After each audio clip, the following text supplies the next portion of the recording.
Oke, kita mulai. Assalamualaikum warahmatullahi wabarakatuh. Waalaikumsalam warahmatullahi wabarakatuh. Waalaikumsalam warahmatullahi wabarakatuh. Alhamdulillahirabbil alamin wassalatu wassalamu ala asrofil anbiya'i wal mursalin wa ala alihi wa ashabi ajmain amma ba'du. Di sesi yang kedua ini saya ingin memberikan pemahaman kepada saudara semua terkait dengan satu tema, yaitu Islam a complete way of life, atau yang kita kenal dalam istilah perkuliahan yang sudah saya tulis di kurikulum itu adalah Islam sebagai way of life. Nah, kita awali dari sebuah pertanyaan begitu ya. Kita awali dari sebuah pertanyaan. Yang pertama, apakah yang dimaksud dengan way of life itu sendiri? Kemudian yang kedua, kenapa sih manusia itu butuh way of life?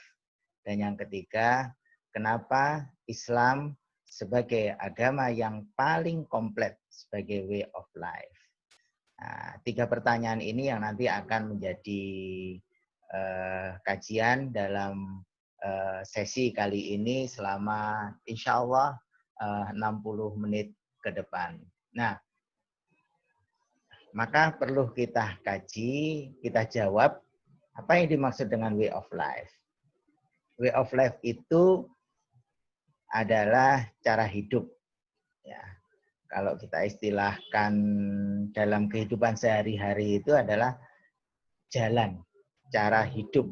Bagaimana manusia itu bisa hidup di dunia ini dengan baik. Yang kedua, bisa disebut dengan istilah tutorial hidup di dunia ini. Dan yang ketiga, disebut dengan istilah guide atau petunjuk hidup di dunia ini. Karena fungsi manusia diciptakan oleh Allah Subhanahu wa taala sebagai khalifah fil ard, sebagai pengatur, pengelola alam semesta ini, maka perlu diberikan petunjuk, perlu diberikan tutorialnya, dan perlu diberikan bagaimana cara mengatur hidup di dunia ini agar manusia bisa lebih baik, atau manusia bisa menjadi manusia itu tahu tujuan hidupnya, manusia itu bisa melaksanakan kehidupan di dunia ini dengan baik. Nah, berbicara tentang Islam sebagai way of life, maka perlu kita pahami dulu Islam itu sendiri. Nah, dalam sebuah istilah, ya, Islam itu adalah a complete way of life. It is the guidance provided by Allah. Apa maksudnya di sini? Islam itu adalah guidance. Guidance itu petunjuk. Nah, kalau kita misalnya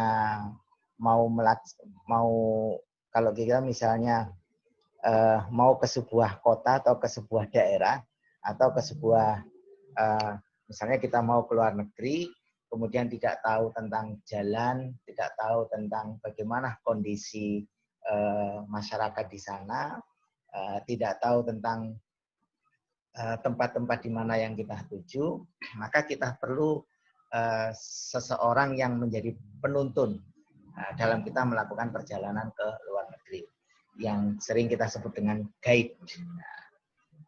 Maka Islam itu sebagai guide. Guide-nya dari siapa? Dari Allah Subhanahu wa taala. Nah, siapa Allah itu dijelaskan di sana. The creator of the universe for all mankind. Jadi Allah itu yang menciptakan alam semesta ini. Untuk siapa alam semesta ini? Untuk semua, atau untuk seluruh umat manusia. Nah, Islam yang dimaksud ini adalah yaitu petunjuk bagi bagi setiap manusia dalam setiap hidupnya. Nah, dia di dalam agama Islam itu juga berisi tentang perintah dan larangan, begitu ya. Berisi tentang bagaimana hidup yang baik untuk pribadi, untuk diri seseorang itu, maupun dalam kehidupan sosial, maupun dalam kehidupan politik, ekonomi, moral, dan cara meningkatkan ibadah kepada Allah Subhanahu wa Ta'ala. Nah, ini makna Islam secara umum yang dimaksud dengan Islam itu sebagai guide, sebagai petunjuk hidup. Nah, kenapa manusia butuh tutorial? Nah, kenapa manusia butuh petunjuk? Nah, karena sesungguhnya di dunia ini itu hanya ada permainan, hanya ada ujian, hanya ada sendah gurau. Kalau kemudian manusia itu tidak bisa memahami hidup di dunia ini, maka nanti di akhirnya dia akan menyesal. Dia akan menyesal. Dikatakan wa ma hadhil hayatud dunya, dan tidaklah di bumi ini, tidaklah kehidupan di bumi ini illa lahwun walaibun, kecuali hanya sendal gurau dan permainan belaka. Jadi sungguhnya kita hidup di bumi ini hanya bermain sesungguhnya. Nah, di permainan itu kita akan menjadi orang yang lose, orang yang gagal, atau orang yang sukses. Nah, di sana keberhasilan itu nanti itulah yang menjadikan manusia itu bisa hidup di akhirat dengan baik. Menjadi di akhirnya menjadi hidup lebih baik lagi. Wa innad darul akhirah, dan sesungguhnya hidup di akhirat itu lahiyal hayawan. Dia akan hidup abadi di sana. Laukanu ya'lamun. Tapi sesungguhnya manusia itu tidak banyak yang mengetahui tentang makna hidup di bumi ini. Maka disinilah Islam sebagai tata cara hidup, sebagai petunjuk hidup, nah, itu yang akan membimbing kita apakah kita akan menjadi baik di dunia ini maupun kita akan menjadi tidak baik di akhirat nanti. Oke. Karena hidup di dunia ini hanya permainan, hanya fata morgana, nah, saya ingin tanya, melihat gambar di sini, apa sungguhnya yang kita maknai dari gambar yang ada di hadapan kita ini, di layar kita ini? Apa, siapa yang bisa memberikan komentar terhadap gambar di sini? Silahkan.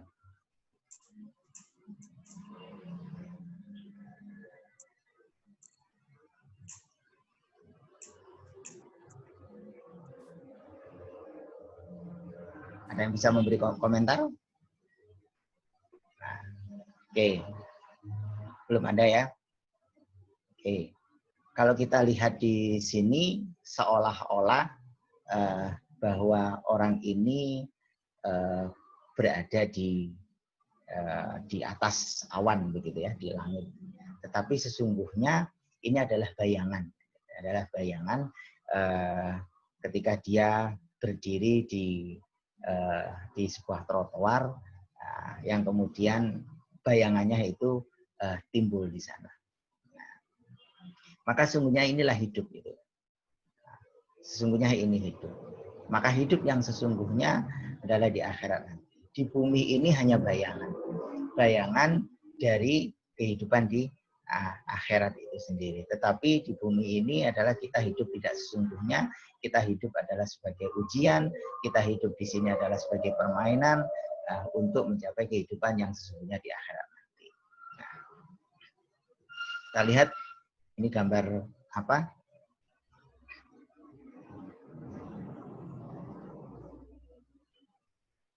Inilah yang terbangun dalam persepsi kita. Seolah-olah kita melihat gambar ini adalah batu yang melayang. Batu yang melayang.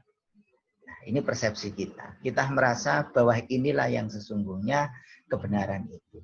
Inilah yang sesungguhnya keabadian itu. Tetapi kalau kita mau mempelajari, kita mau menggali lebih detail, maka sesungguhnya batu yang melayang ini adalah sebuah bayangan. Nah, sebuah bayangan coba kita balik begitu gambar ini, maka yang terjadi adalah batu ini sesungguhnya berada di atas air dan ini adalah sebuah bayangan, bayangan dari air itu sendiri. Dan inilah sesungguhnya kehidupan kita. Oke, kita lanjut. Kenapa Islam sebagai way of life? Ini pertanyaan yang kedua. Kalau yang pertanyaan pertama tadi, kenapa kita butuh way of life? Sekarang kenapa Islam sebagai way of life? Ini perlu kita jawab. Yang pertama adalah Islam itu adalah agama fitrah. Nah, kenapa Islam itu menjadi agama fitrah bagi kita? Karena sesungguhnya kita ini diciptakan oleh Allah dengan bawahan. Dengan bawahan atau dengan istilahnya sesuatu yang sudah inherent di dalam diri kita, yaitu fitrah. Fitrah itu apa? Fitrah itu adalah kecenderungan bawaan untuk beragama yang hanif. Beragama yang lurus. Beragama yang lurus. Ada sebuah hadis yang disampaikan oleh, yang tertulis dalam beberapa yang dikeluarkan oleh Bukhari dan Muslim. Nah, di sana dikatakan qala Nabi sallallahu alaihi wasallam kullu mauludin yuladu alal fitrah. Sesungguhnya setiap anak cucu Adam dilahirkan dalam keadaan fitrah. Fa'abawahu, maka kedua orang tuanya lah yang kemudian menjadikan dia yuhawidan, menjadikan dia itu Yahudi, au yunassironi, atau menjadikan dia itu Nasrani, au yumajjisanuhu, atau yang menjadikan dia menjadi Majusi. Maka di sana ada kata-kata, ada istilah fa'abawahu yuhawidanuhu. Setelah kata-kata fitrah di sini ada kata-kata fitrah. Kullu mauludin yuladu ala fitrah. Nah, setelah ada kata-kata fitrah, fa'abawahu yuhawidanu. Ada kata-kata fitrah yang berdekatan dengan agama-agama itu sendiri. Maka inilah makna dari fitrah ini. Jadi fitrah itu lebih dekat dengan agama-agama. Nah, dalam hal ini maka dijelaskan oleh Allah. Nah, fitrah itulah beragama yang hanif. Dikatakan di sana oleh Allah, fa'aqim wajhaka lid-dini hanifan. Maka hadapkanlah wajahmu ke dalam agama, kepada agama yang hanif, agama yang lurus. Mahwal ad-dinul hanif. Apa agama yang lurus itu? Dikatakan oleh Allah, fitratallahi fataran nasi 'alaiha. Fitrah Allah itu di atas fitrahnya manusia. La tabdila lil halqillah, tidak ada kebatilan, tidak ada kerugian, tidak ada sesuatu yang muspro dalam penciptaan Allah itu. Dzalika dinul qayyim, yaitu dan itulah agama yang lurus, qayyim, walakin aktsarun nasi la ya'lamun, tetapi sebagian besar manusia itu tidak memahami. Artinya ada ad-dinul hanif, ada ad-dinul qayyim. Nah, fitrah itu berarti ad-dinul hanif. Nah, apa ad-dinul hanif? Ad-dinul hanif itu adalah agama yang lurus, yaitu agama yang terdiri dari unsur-unsur. Nah, ini unsur-unsur hanif. Yang pertama adalah agama yang mengajarkan monoteis. Monoteis mengajarkan tauhid di sini. Bahwa la ilaha illallah, tidak ada Tuhan selain Allah. Mengajarkan Allahu ahad, Allahus somad, lam yalid walam yulad walam yakul lahu kufuwan ahad. Mengajarkan iyyaka na'budu wa iyyaka nasta'in. Nah, mengajarkan itu. Ini adalah unsur-unsur agama yang hanif. Yang kedua, mengajarkan kepatuhan dan ketundukan kepada Allah. mengajarkan ketundukan dan kepatuhan kepada Allah yang ini tertuang dalam syariat-syariat Allah. Dan yang ketiga, mengajarkan keihsanan dalam beribadah. Yang tentunya ini berdampak pada perilaku dalam kehidupan sehari-hari. Apakah perilaku manusia, umat Islam dalam kehidupan sehari-hari itu adalah menunjukkan sikap ihsan dalam beribadah atau tidak sama sekali menunjukkan sikap ihsan dalam beribadah. Artinya, proses ubudiyah yang dijalankan atas ketundukan dan kepatuhan kepada Allah berdampak pada kehidupan sehari-hari. Ada implementasi yang tidak hanya pada tataran hanya patuh saja kepada Allah, tapi implementasi kehidupan dalam kehidupan bermasyarakat, kehidupan berbangsa, kehidupan di alam semesta ini. Nah, bagaimana dia menjadi manusia-manusia yang baik, manusia-manusia yang mencerminkan keikhlasan, keihsanan kepada Allah Subhanahu wa taala. Ini adalah unsur yang hanif. Unsur yang hanif. Maka butuh agama yang hanif di situ. Maka kalau kita lihat, nah ini sifat ketundukan pada monoteis dan syariatnya, di mana ketika kita ini sebelum dilahirkan oleh Allah di bumi ini, kita sesungguhnya sudah melakukan perjanjian dengan Allah. Perjanjiannya adalah ketika kita mau dilahirkan di bumi ini, Allah bertanya kepada kita, alastu birabbikum, apakah engkau mensaksikan bahwa aku ini Rabbmu, pengaturmu, Tuhanmu?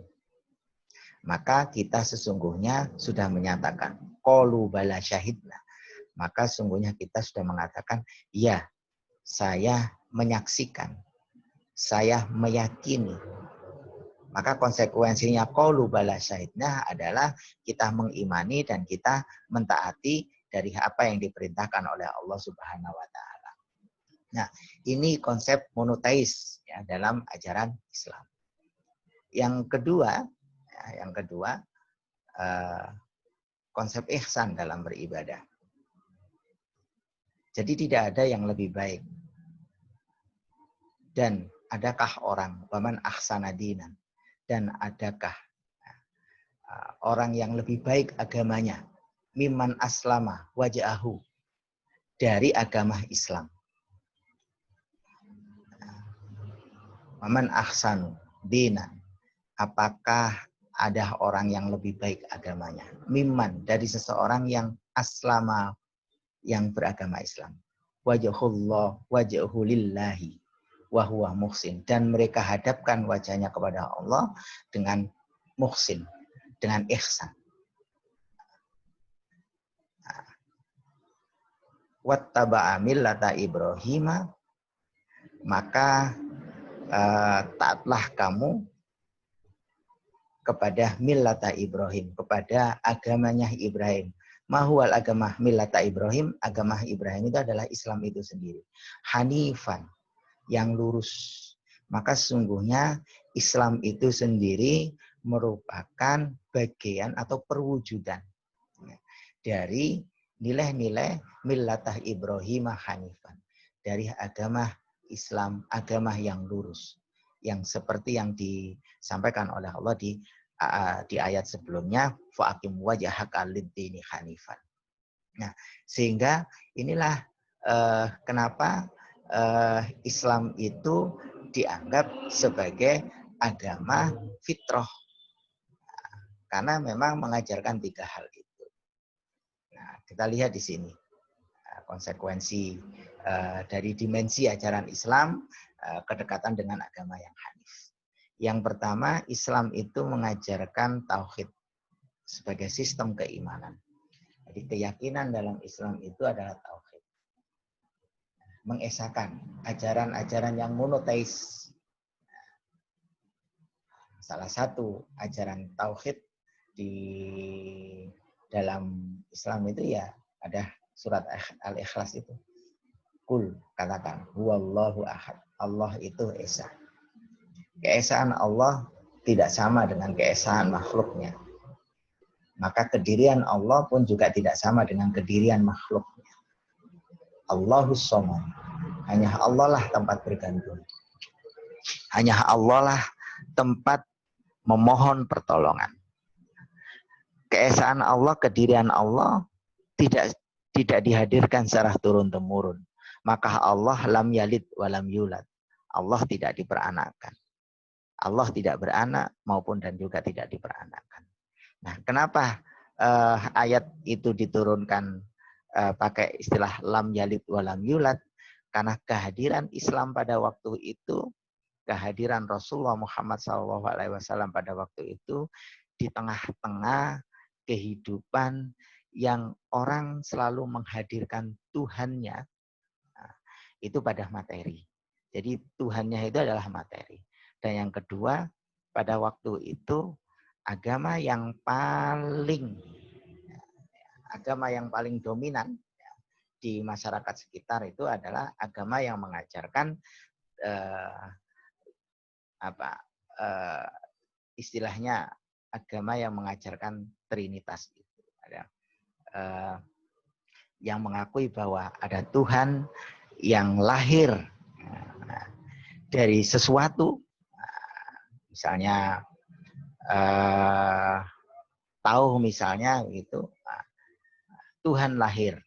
Agama Majusi misalnya Tuhan lahir dari matahari, misalnya begitu.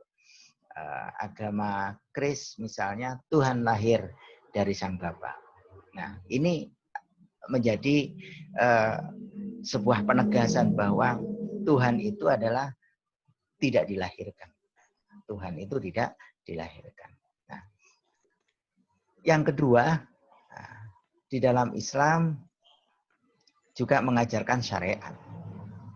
Ada syariat di sana yang harus dipatuhi. Yang harus dipatuhi. Yang ini kemudian tertata dalam bentuk ubudiyah, dalam bentuk tata aturan dalam kehidupan di dunia ini. Dan yang ketiga adalah tentang ihsan. Artinya kebaikan sebuah ibadah.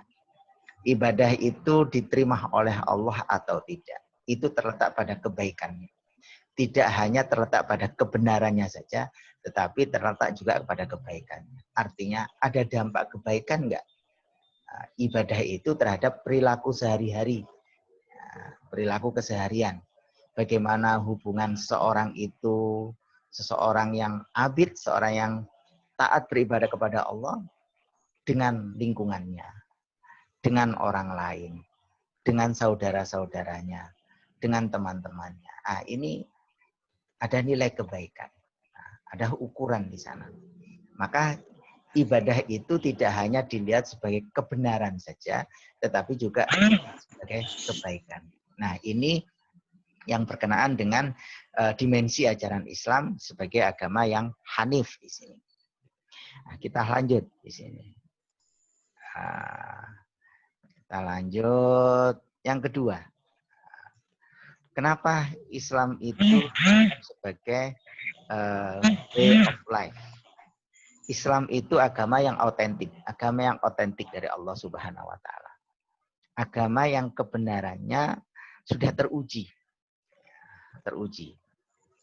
Nah, karena Islam itu bersumber kepada Al-Quran dan hadis.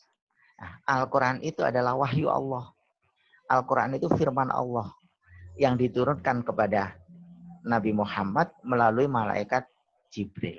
Nah, tentunya dalam sejarah kodifikasi, keautentikan Al-Quran itu sudah benar-benar teruji.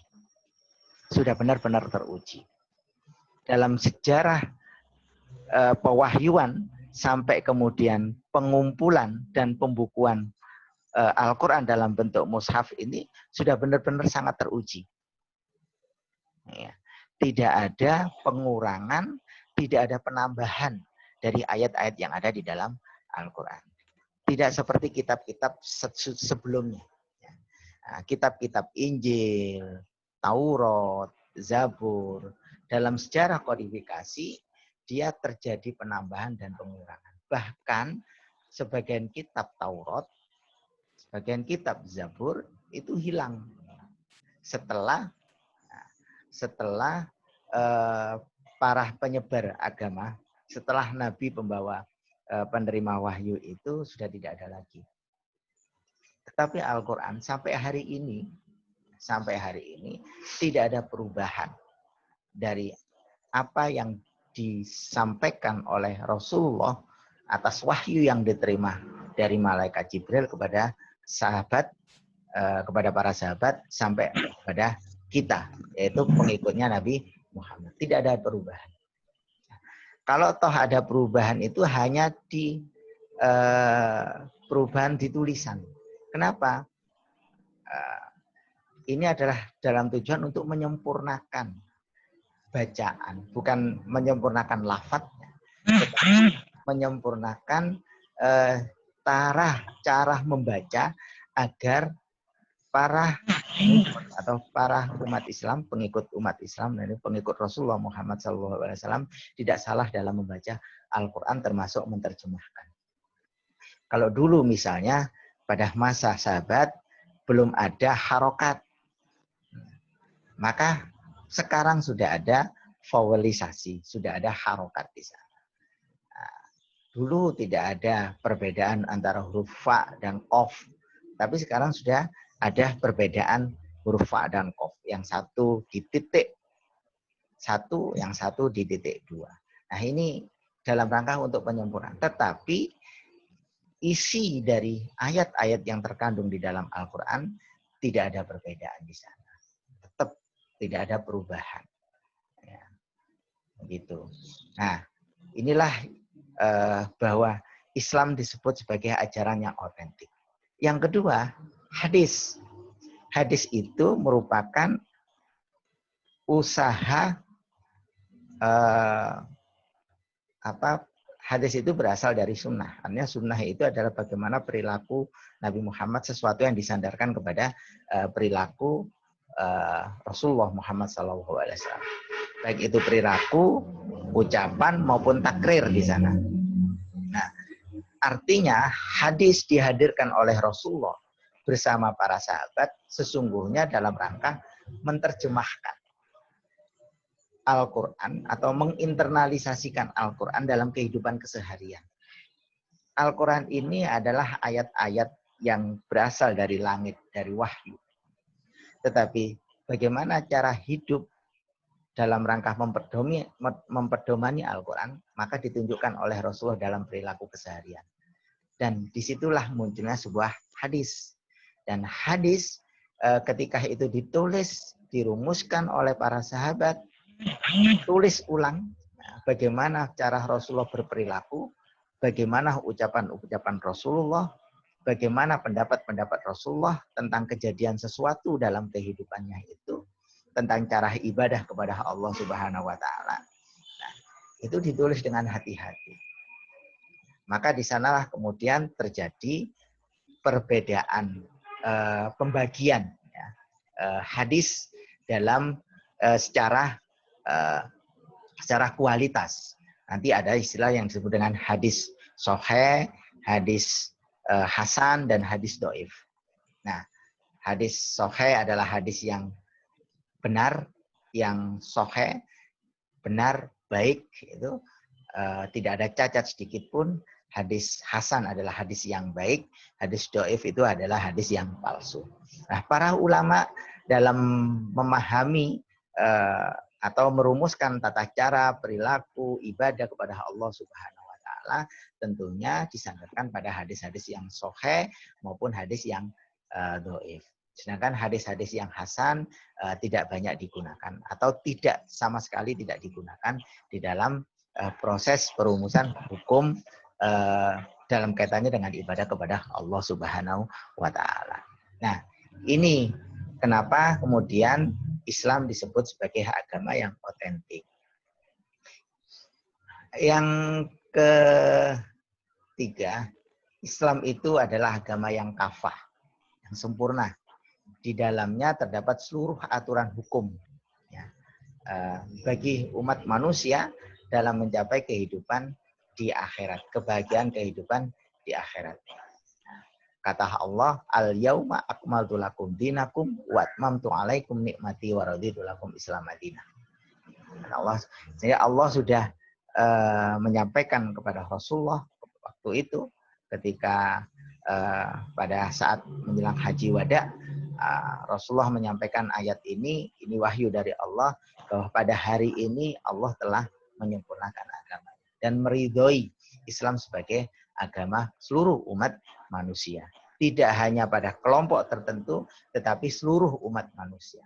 Inilah yang disebut dengan agama yang kafah, agama yang sempurna.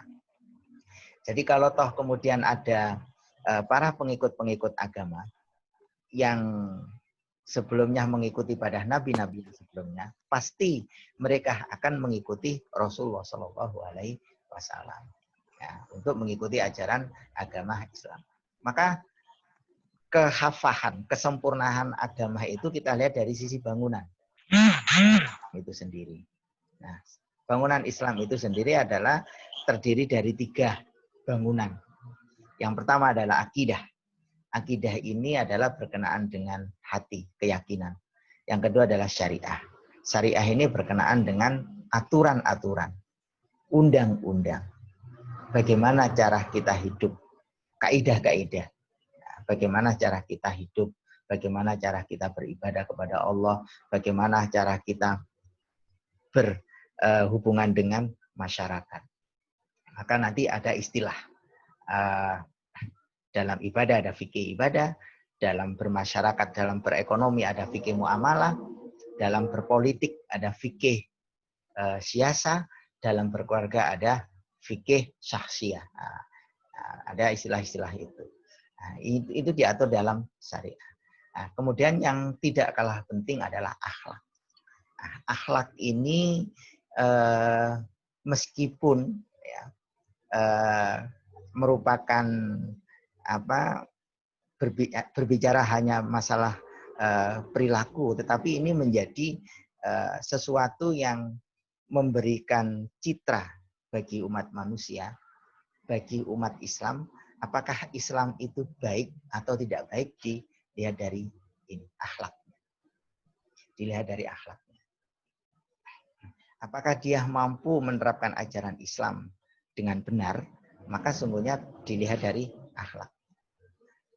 Setaat apapun dia dalam beribadah kepada Allah, tetapi perilakunya tidak baik, perilakunya suka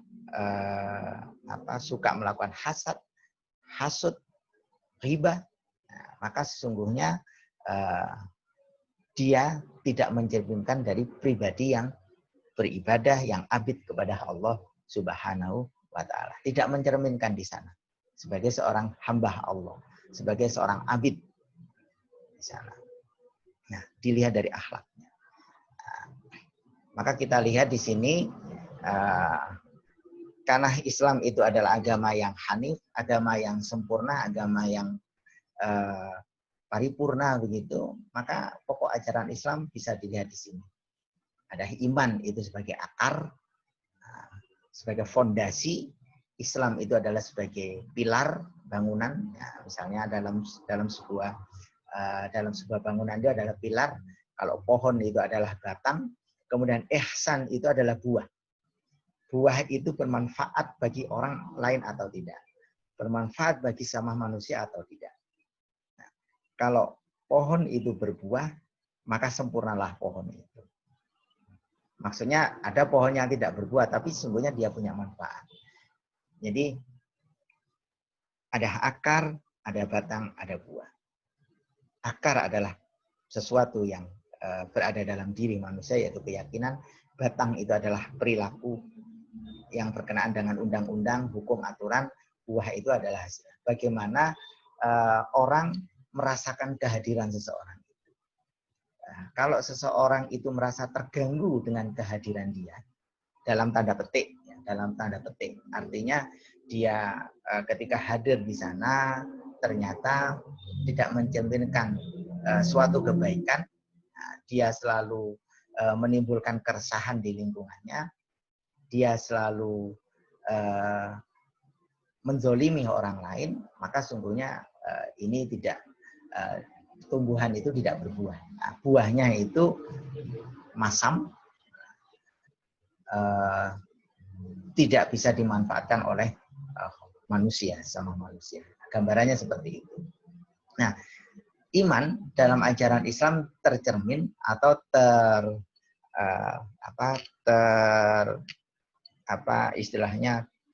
terkumpul dalam satu ilmu yang disebut dengan akidah. Dalam sebuah ajaran yang disebut dengan akidah. Kemudian syariah juga begitu. Syariah Islam itu terkumpul dalam sebuah ajaran disebut syariah, dan ihsan itu dalam sebuah ajaran disebut akhlak. Nah, tentunya dalam pelaksanaan syariah itu ada istilah ibadah, hukum-hukum yang berkaitan dengan cara ibadah kepada Allah, hablum minallah. Sementara syariah itu berkenaan dengan secara umum disebut istilah muamalah di sini. Jadi cara berhubungan dengan masyarakat dan alam semesta. Maka di sini muncullah istilah-istilah yang ini berkaitan dengan manusia dengan lingkungannya, manusia dengan manusia, manusia dengan alam semesta. Ada sosial, ekonomi, budaya, politik, pendidikan, dan lain sebagainya. Sesungguhnya semuanya nanti diatur dalam Islam. Nah, inilah kesempurnaan ajaran Islam itu sendiri. Islam itu adalah agama keselamatan. Maka setiap muslim yang sejati, akan memberikan jaminan keselamatan kepada sama makhluk di sekitarnya. Maka sebagai seorang muslim, sudah sepatutnya sesuatu yang niscaya kita memberikan keselamatan kepada orang lain. Artinya ketika kita bertemu dengan orang lain, ada hakul muslim al muslim, kewajiban seorang muslim dengan muslim yang lain adalah mengucap salam. Nah, mengucap salam itu adalah salah satu jaminan, memberikan jaminan kepada orang lain untuk memberikan keselamatan. Ketika kita salam, sesungguhnya kita sudah mengatakan, kamu akan selamat ketika bertemu dengan saya. Akan saya jamin keselamatan kamu. Akan saya jamin kamu tidak akan terganggu dari perilaku saya. Ini maksudnya. Jadi ketika kita bertemu dengan orang lain, kemudian ketika kita sudah mengucap salam, kita tidak mengambil kejelekan-kejelekan orang lain itu untuk kita sampaikan kepada orang lain di luar orang itu. Istilah di sini misalnya ada istilah riba. Tidak. Kalau misalkan ada ketidakbaikan di sana, kita mengingatkan kepada seseorang yang kita temui, kalau ada kekurangan di sana, maka cukuplah hanya pada pandangan kita. Cukuplah kesempurnaan kekurangan itu kita balikkan kepada syukur kita kepada Allah bahwa kita diberikan kelebihan oleh Allah dari kekurangan yang dimiliki oleh orang yang kita temui. Nah, inilah bentuk makna dari kita mengucapkan salam kepada orang lain. Tidak beda jauh misalnya ketika hari ini kita berada dalam kondisi pandemik, ya, pada masa pandemik. Nah, ketika kita menutup keluar rumah, kemudian menggunakan masker, itu sungguhnya sama dengan istilah kita melindungi, memberikan jaminan keselamatan kepada orang-orang yang kita temui. Bahwa kalau misalnya dia membawa virus, maka sungguhnya kita akan terselamatkan dari penyakit yang dia bawa. Tetapi yang lebih penting adalah kita tidak tahu jika kita membawa virus, sesungguhnya kita bisa memberikan keselamatan terhadap orang lain itu. Nah, ini salah satu makna di masa pandemi kita ketika kita diminta untuk menggunakan masker itu. Ini salah satu saja contoh dari penerapan Islam sebagai agama yang membawa keselamatan. Nah, kalau kita lihat dalam kajian keislaman ada istilah ini. Akidah, syariah, akhlak. Tadi sudah saya sampaikan di awal, ada istilah akidah, syariah, dan akhlak. Ini merupakan kesempurnaan ajaran Islam.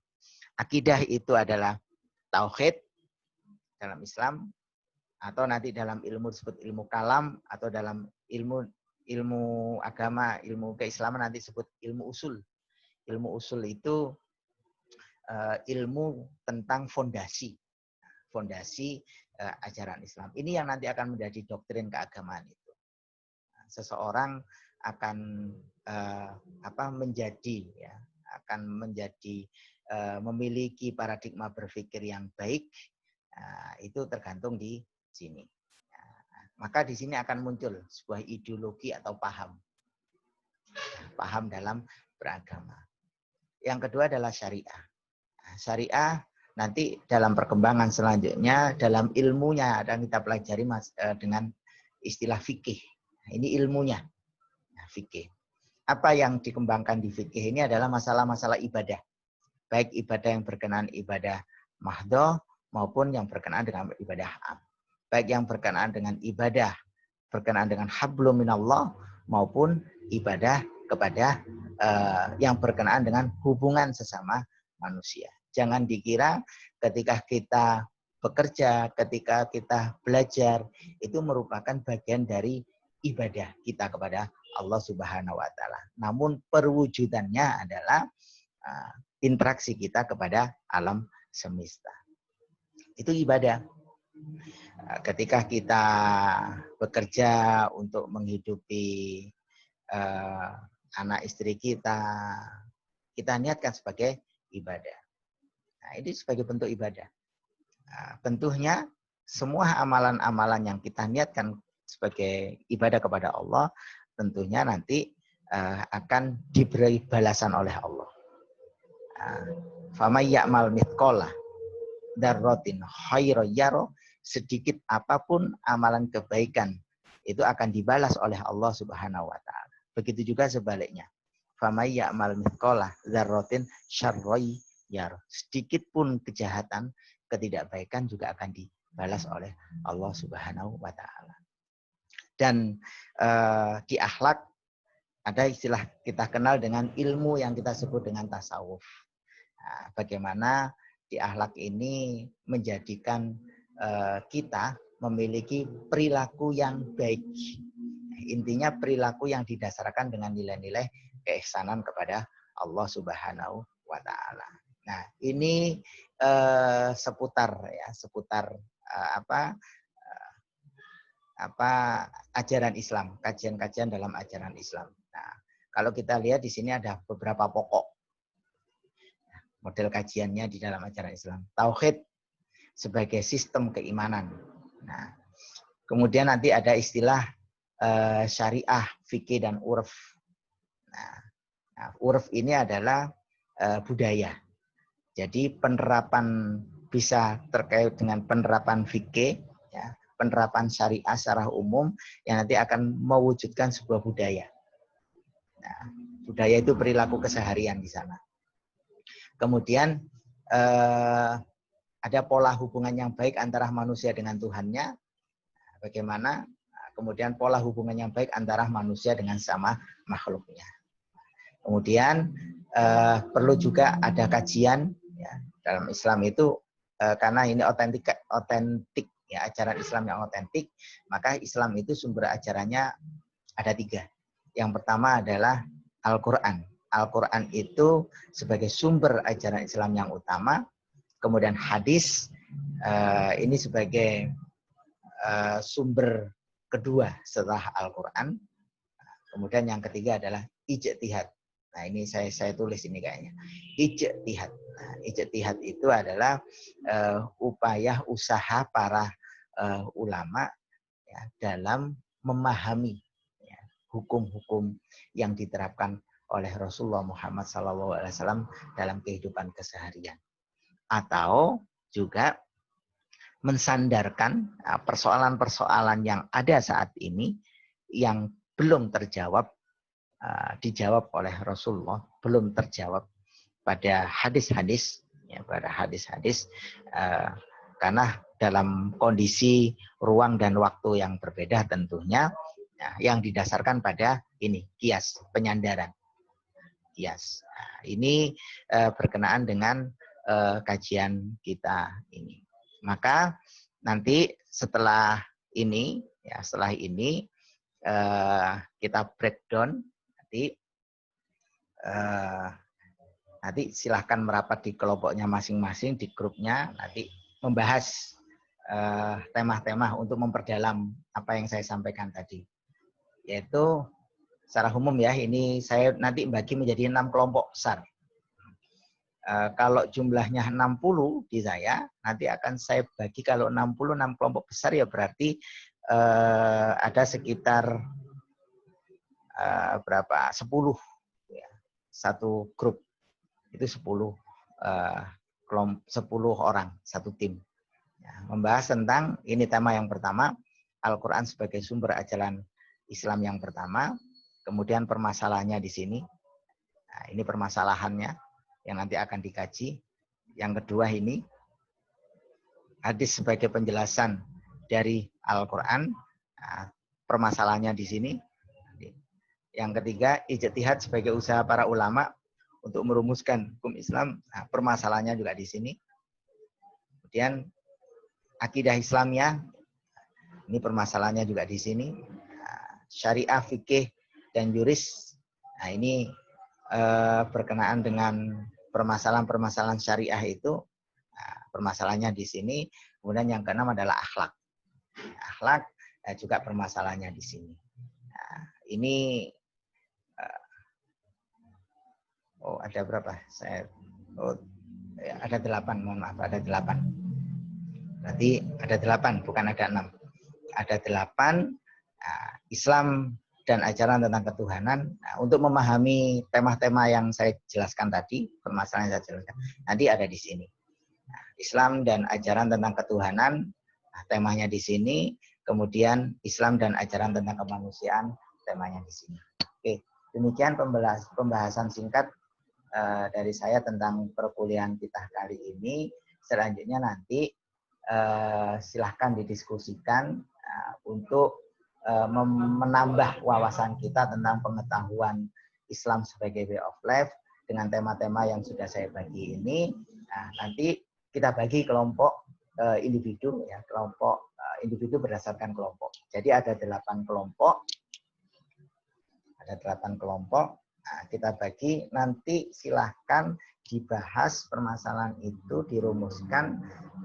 Tidak harus ketemu, tapi bisa ketemu dengan seperti ini, Vicon, dengan timnya.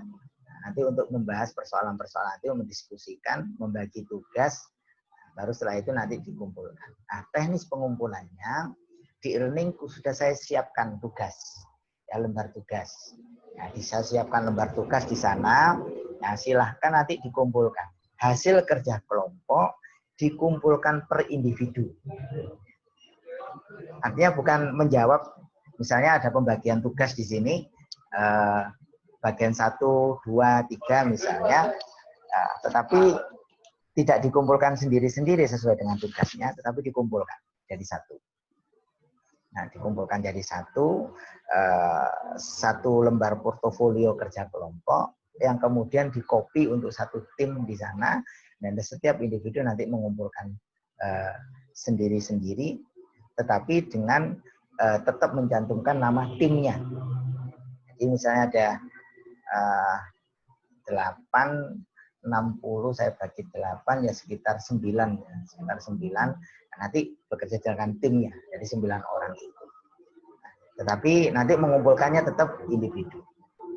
Nah, yang kedua, silahkan di perkuliahan ini nanti silahkan ngeklik presensi. Nah, di e-learning sudah saya kasih presensi perkuliahan ya.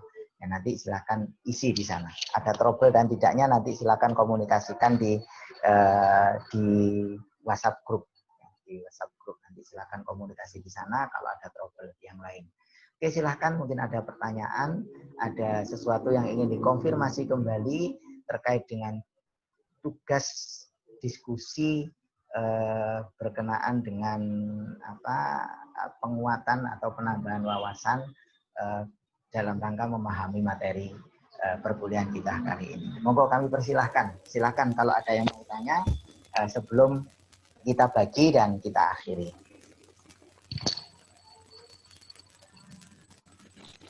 Pak, saya mau tanya. Ya, silakan. Assalamualaikum warahmatullahi wabarakatuh. Sila ya. Waalaikumsalam warahmatullahi wabarakatuh. Oke. Apa itu tugasnya ada batas waktunya?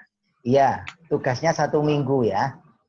Tugasnya nanti sebelum perkuliahan kedua, pertemuan kedua nanti segera diselesaikan.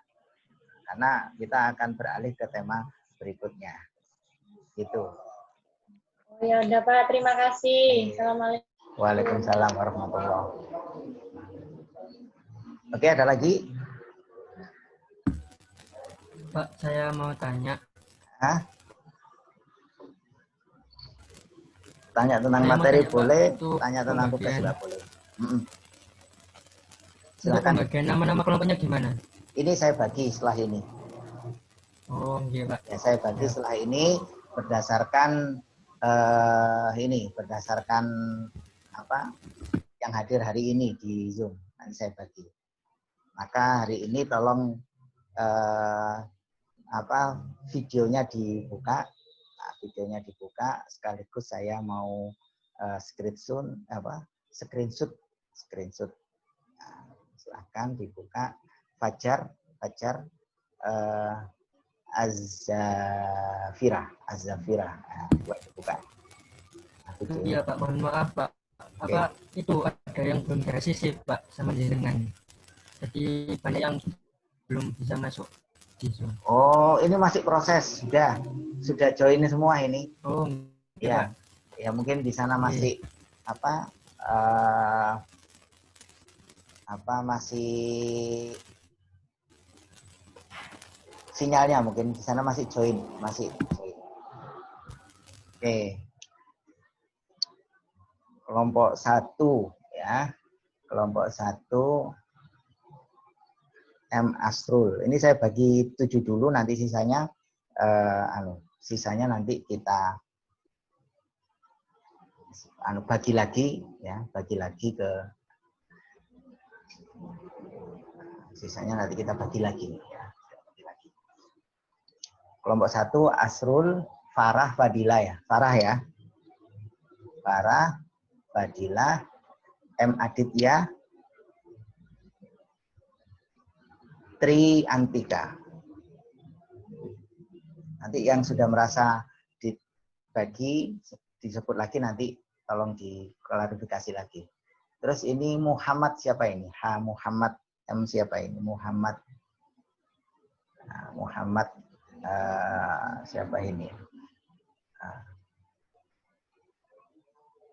Yang ini belum nyala. Saya aja dulu. Angelita. Waktu 2, 3, 4, 5. Andika. Adit tadi Adika, sekarang Andika. Anggi Fitra.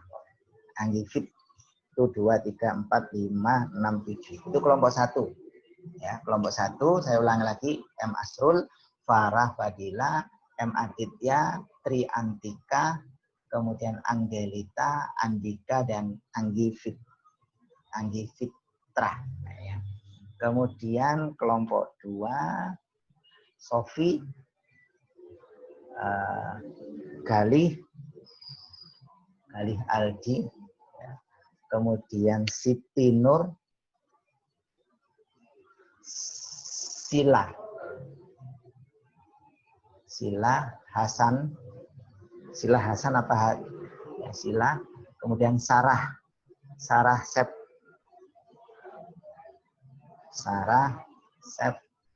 M Wildan. Itu 2, 3, 4, 5, 6 kurang 1 Anita Rizkia.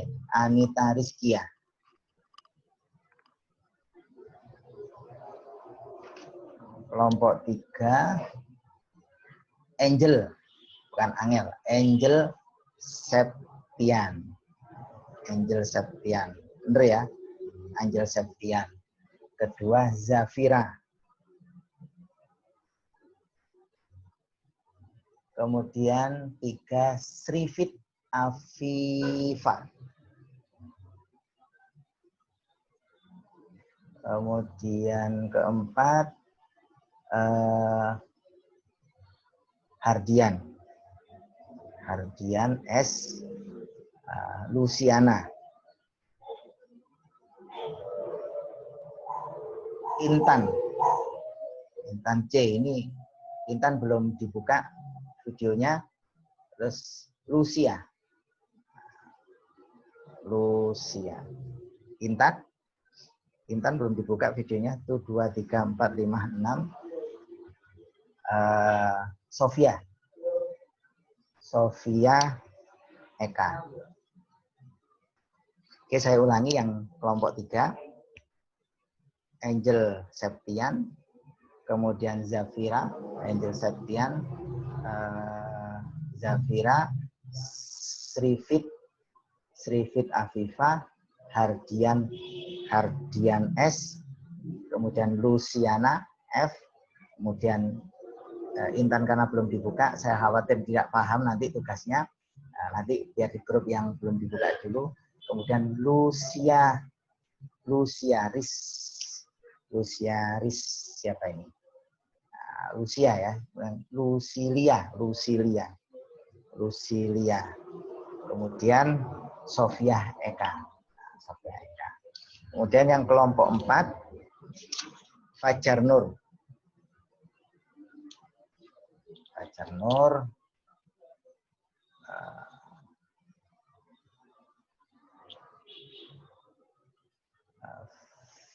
Firisa Farah. Guntur, Nur Faiza, Nur Tafid,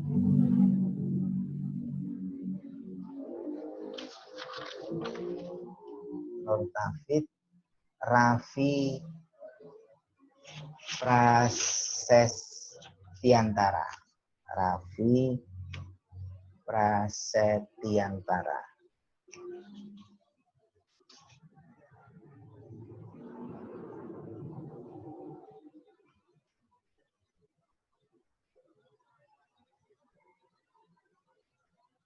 Ini kemudian M. Naufal, kemudian Fahira Safa. Itu yang kelompok 4 ya. Kelompok 4 saya ulangi, Fajar Nur, kemudian Farisa Farah, Guntur, Nur Faiza, Nur Tafid, Raffi Prasetyanantara, M. Naufal,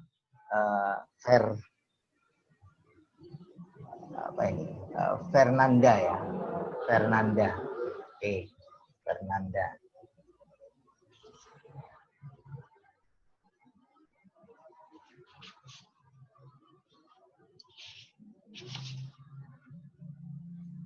Saya lanjut.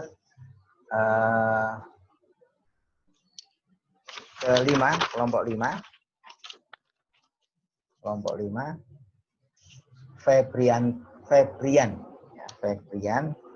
Febrian, Reza Akbar, Asilah X, kemudian Tika Novi, Dwi Putra, Della Camelia, Della Cornelia ya, Cornelia. 1, 2, 3, 4, 5, 6. Benar ada perubahan.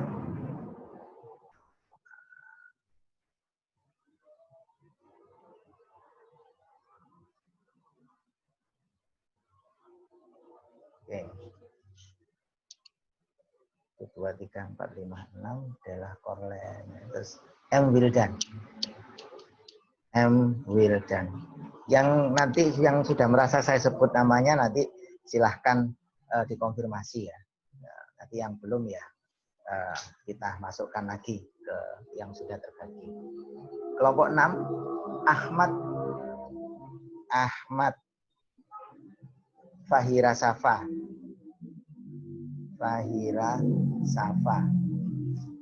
Ahdan, Tasya, Melani,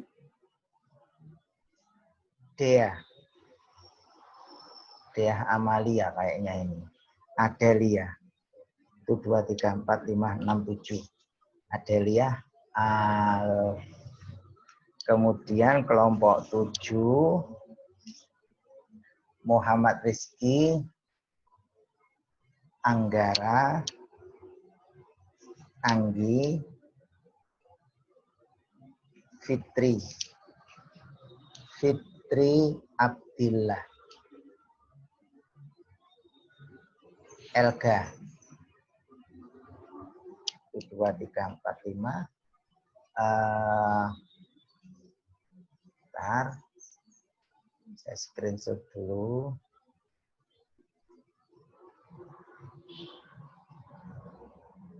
Kurang 1.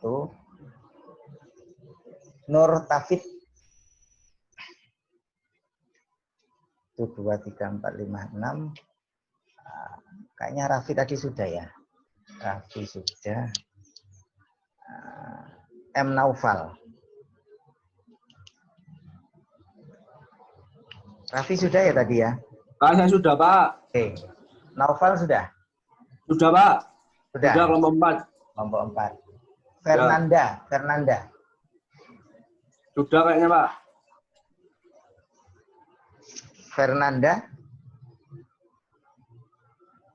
Sudah kelompok 4, Pak. Oh, sudah. Ada perubahan soalnya, perubahan tampilan. Febrian belum ya? Febrian. Sudah, Pak. Sudah kelompok 5, Pak. Oh, sudah. Reza Akbar sudah ya?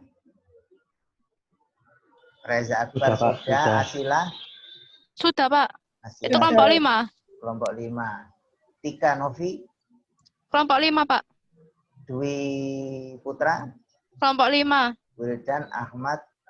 Ada Kelompok 5. Tasya ini sudah, Melani sudah, Dea sudah, Adelia sudah, Muhammad Rifki sudah, Anggara sudah, Fitri Abdillah sudah, Elga sudah, Biyusar ini belum kayaknya.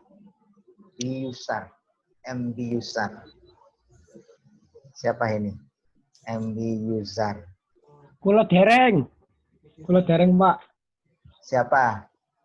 MB Yusar. MB Yusar. Oke. Kelompok 7 ya.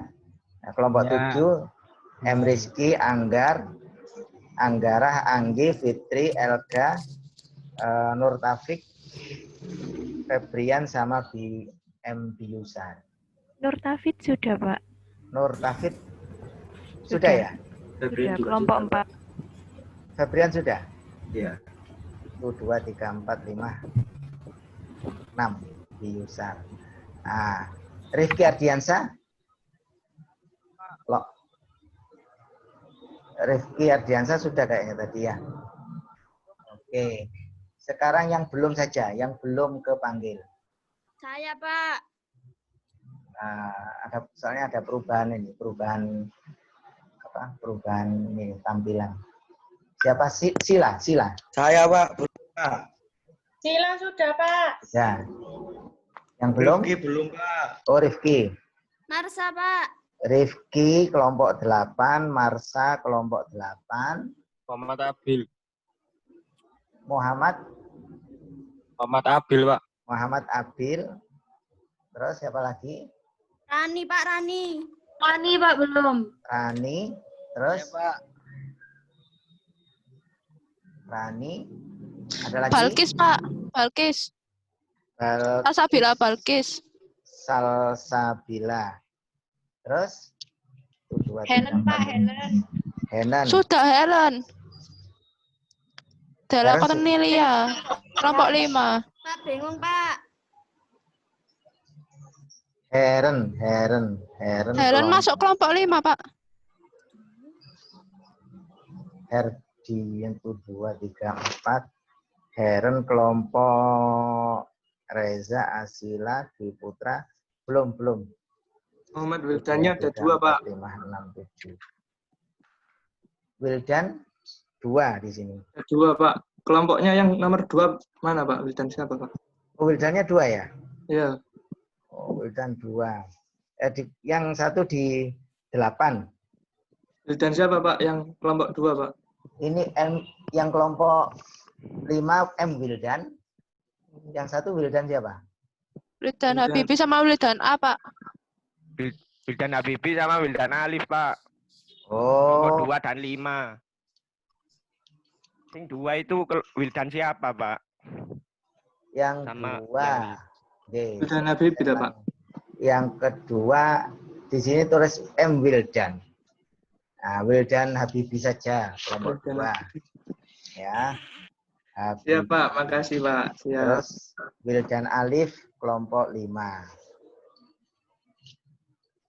Ada lagi yang belum? Heren ternyata nggak ada. Di sini di kelompok sebelumnya. Berarti Heren nanti bisa di kelompok 8. Ya, sudah. Tuh 2, 3, 4, 5, 6. Ini kelompok 7 kurang tuh 2, 3, 4, 5 kurang 2. Ada yang masih hari ini masih nunggu join. Salsabila Balkis sudah ya tadi ya? Sudah. Sudah, masuk lagi. Rizky Ramansyah, belum ya? Sudah, Pak, kelompok 7. Kelompok 7 sudah. Imam Mukhlis? Belum. Nah, Imam Mukhlis kelompok 7. Pak Kabupaten Muhammad Rizky Fadila belum, Pak? Kelompok 8, Rizky Fadila. Muhammad Rizky Fadila. Nah, okay. Santai bos. Ya, Rizky Fadila kelompok 8. Yusrizal Sanjaya belum masuk. Kelompok 7. Yusrizal Sanjaya. Nah, oke, sudah masuk semua ya. Coba saya ulangi lagi. Satu.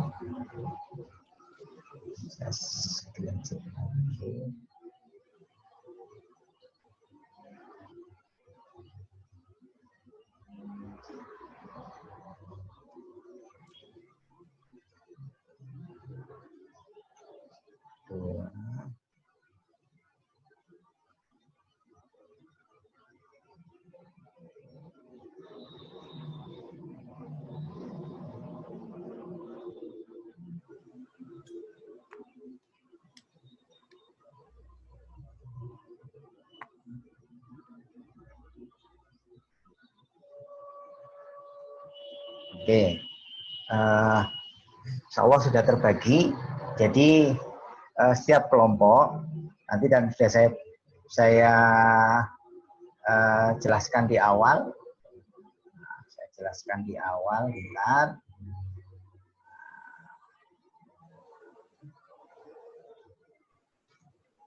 Jadi sudah saya jelaskan di awal. Nanti setiap kelompok ada tema yang harus didiskusikan. Untuk menambah wawasan dalam memahami materi perkuliahan ini. Nah, ini kelompok 1 temanya. Nah, permasalahannya ini nanti silakan didiskusikan. Ada 7. Nah, nanti siapa membahas apa, di antara ke-7 itu tetap semuanya harus bekerja dan tidak boleh bergantung satu sama yang lain. Silakan berbagi. Siapa yang jadi ketua kelompok, kemudian yang menjadi sekretaris. Nah, nanti naskahnya bukan PPT ya, naskahnya itu adalah naskah paper. Nah, naskah paper, insya Allah sudah saya kasih petunjuk di mana, di e-learning. Ya, nanti silahkan disesuaikan dengan petunjuk itu. Jadi naskah paper itu ya seperti artikel. Kemudian kalau itu menggali dari beberapa sumber, jangan lupa mencantumkan sumbernya atau melalui dengan cara menggunakan footnote atau menggunakan middle note. Tetapi yang penting di akhir tulisan paper itu nanti dicantumkan daftar pustaka atau buku bacaannya. Nah, bentar, kelas. Nah, terus ini tema-temanya sudah ya. insya Allah sudah kebagian satu tema, kebagian 5 soal. Nah, nanti ini pembagian kelompok ini akan saya ketik, ya, nanti saya share di grup biar tidak terjadi kesalahan. Tapi nanti kalau misalnya ada yang kurang yang belum masuk, silakan nanti dikonfirmasi lagi. Tetap konfirmasinya di grup saja supaya tidak terselip lah. Tetap di grup saja. Begitu. Oke, silakan ada pertanyaan yang lain sebelum kita akhiri. Cukup nggih? Ini ada chat. Ada yang belum bisa masuk Zoom-nya. Yusrizal Sanjaya kayaknya yang baru terakhir ini masuk. Oke, cukup ya? Oke. Kalau sudah cukup, mari kita tutup bersama-sama acara kita kali ini dengan membaca kafaratul majelis. Kemudian saya lanjutkan dengan salam. Subhanakallahumma wa bihamdika asyhadu an la ilaha illa anta astaghfiruka wa atubu ilaik. Billahi taufik wal hidayah. Wassalamualaikum warahmatullahi wabarakatuh. Waalaikumsalam warahmatullahi wabarakatuh.